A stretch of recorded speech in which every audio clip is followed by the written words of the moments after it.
voilà les images. Ça fait 10 ans que les partisans de Laurent Gbagbo attendent cela, Gauthier. Oui, tout à fait.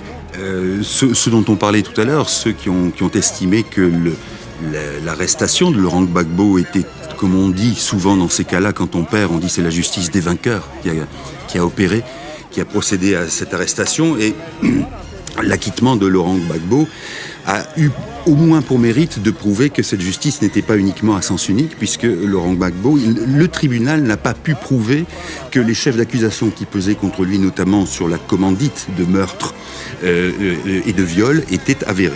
Et donc, à partir de là, effectivement, vous avez raison de le souligner, le pouvoir ivoirien a jugé qu'un retour était possible, que c'était aussi un retour qui pouvait prouver justement la magnanimité d'Alassane Ouattara et donc finalement la validité. Vous savez il s'est présenté une 3e fois à l'élection présidentielle, il a été élu et il y a eu évidemment des critiques vis-à-vis de cette nouvelle élection, ce nouveau mandat.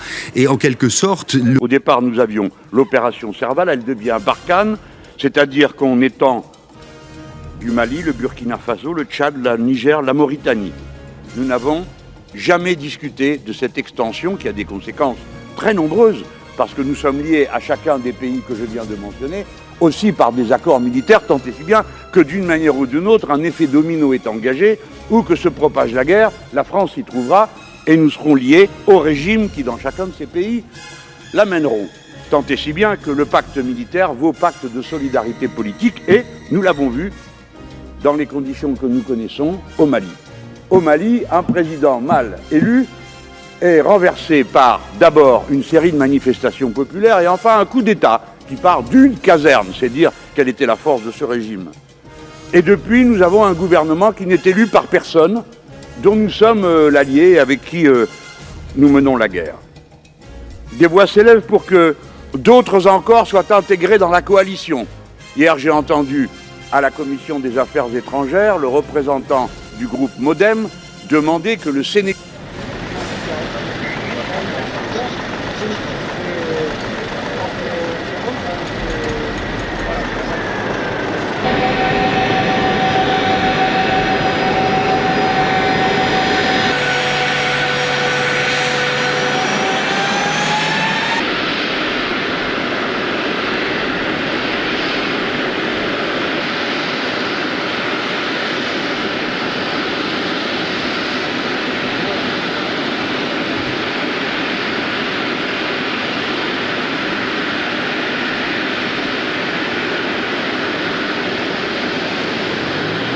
Great nations don't ignore their most painful moments.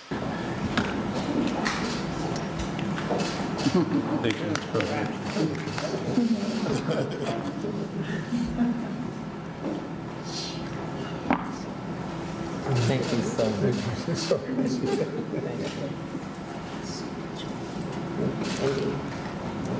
You know, I said a few weeks ago, marking the 100th anniversary of the Tulsa Race Massacre, great nations don't ignore their most painful moments. Great nations don't ignore their most painful moments. They don't ignore those moments in the past. They embrace them. Great nations don't walk away. We come to terms with the mistakes we made. And in remembering those moments, we begin to heal and grow stronger. The truth is, it's simply not enough just to commemorate Juneteenth. Aboli par Abraham Lincoln en 1863, l'esclavage perdure encore pendant plus de 2 ans dans les États confédérés sudistes. Le 19 juin 1865, l'armée de l'Union, victorieuse de la guerre de sécession, annonce finalement aux esclaves de la ville texane de Galveston qu'ils sont libres. Les militants des droits civiques se mobilisent depuis des années pour la reconnaissance de cette date. Aujourd'hui, ils saluent certes une avancée, mais la jugent trop tardive et surtout insuffisante. But this is not a payback. This is a kick-off to the payback. And we expect substance to follow the creation of this holiday. La création de ce nouveau jour férié a été adoptée mercredi à la Chambre des représentants avec 415 votes pour et 14 contre. Joe Biden espère également faire adopter un texte pour créer une commission d'experts. Objectif, émettre des propositions pour indemniser les descendants des 4 millions d'Africains amenés de force aux États-Unis entre 1619 et 1865.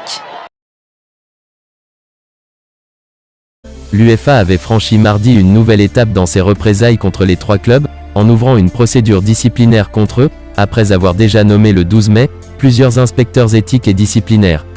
La riposte n'a pas tardé, dans un communiqué commun, où les 3 clubs proposent de moderniser le football en menant un dialogue ouvert avec l'UEFA. En outre, les 3 clubs expriment leur rejet absolu des mesures correctives que l'UEFA envisage envers 3 des institutions les plus importantes de l'histoire du football, ce qui selon eux, est une attitude alarmante, et va à l'encontre des décisions de justice récentes dans cette affaire.